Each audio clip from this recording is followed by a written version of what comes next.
धर्मस्वरूप बाबा कहते हैं, जाहि जाहि चिंतन करत जीव निस्दी, ताहि योनि करे पुनि वास आस तजो।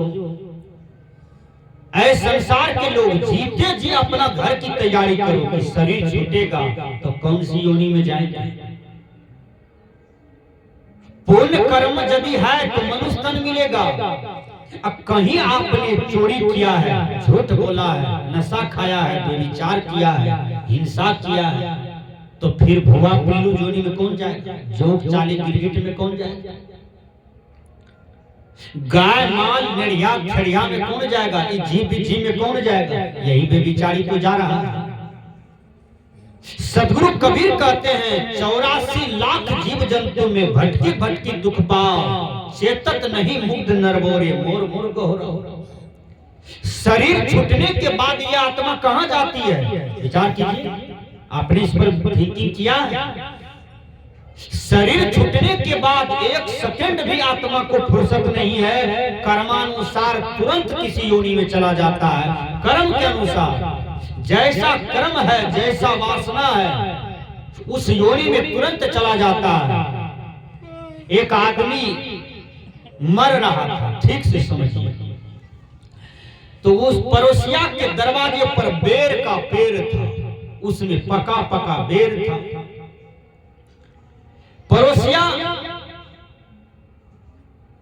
के दरवाजे पर न था, अपना दरवाजे पर तो था नहीं, इसके मुंह से बोली चला गया। मरने के काल में दृष्टि, श्रवण, बोली, स्वाद, ये सब मिट जाते हैं, सब धीरे धीरे आपके साथ छोड़ देते हैं, तब न मृत्यु आती है।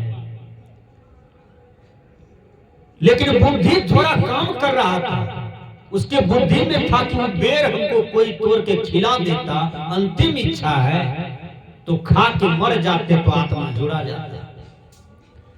कोई कोई आदमी मरने के काल में मछली भात मांगता है खाने के लिए, क्यों? क्योंकि जिंदे जी उसके मन में मछली कूदता होगा कि कैसा लगता है मछली, कैसा लगता है बाप। इसका मतलब है वो खा के मरेगा तो फिर उसको 84 में जाना होगा। उसका कर्म उसको मनुष्य तन में नहीं ले जाएगा, उसके कर्म उसको राजा के यहाँ जन्म नहीं देगा। विचार कीजिएगा, उसके कर्म उसको कचोटेगा, उसको दुख देगा, उसको सजा देगा। इसलिए मरने के बाद कहां घर होता है, इसको पहले ही बना लीजिए। इसलिए स्तुति विनती कीजिए, शब्द प्रकाश पाठ का, पदावली का, गीता का, रामायण का, कितने पवित्र सब ग्रंथ हैं।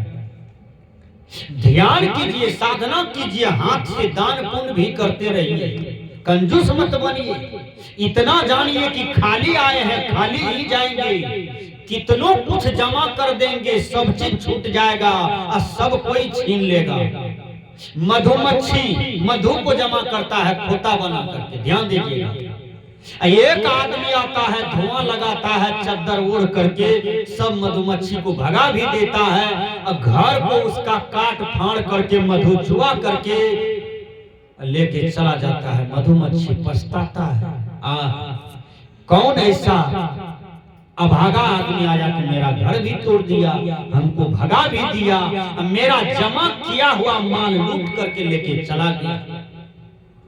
जिस दिन यमराज आएंगे उस दिन सब चीज आपका लेके चले जाएंगे और आपको खाली ही जाना पड़ेगा। उस दिन आंख से आंसू गिरेगा, मैं तो संसार में आया 100 बरस रहा लेकिन कुछ करके नहीं जा रहा, धोखा हो गया संसार में, मैं तो माया में भूला रह गया, माया हमको ठग लिया। इसलिए कबीर साहब ने कहा कि माया को न ठगने दो, माया को ठगो, यही बलिहारी है।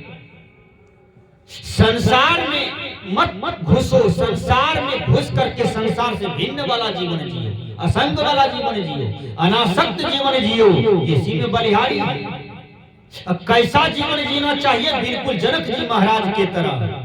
जनक जी विदेही कैसे कहला गए? विचार कीजिए, जनक जी विदेही कैसे कहला गए? धान चावल केवल उपजाते थे, केवल बाले बच्चा पैदा किए। गर्भ त्यागी सुखदेव मुनि वह चेला बन गए जनक जी का। कैसे? एक गृहस्थ महात्मा। अब विचार कीजिए, वो गर्भ त्यागी, उसको कहीं गुरु नहीं मिला, लेकिन जनक जी सफल हो गए उसको गुरु बनने में। क्यों? जनक जी परम विदेही थे, था सबके बीच लेकिन था सबसे असंग। यही तो संत का लक्षण होता है। जनक जी महाराज के यहाँ एक साधु आ गए। जनक जी ने कहा थोड़ा परीक्षा कर लेते हैं, साधु है कि असाधु है। जनक जी महाराज अपना घर में आग लगा दिया अपनी शक्ति से।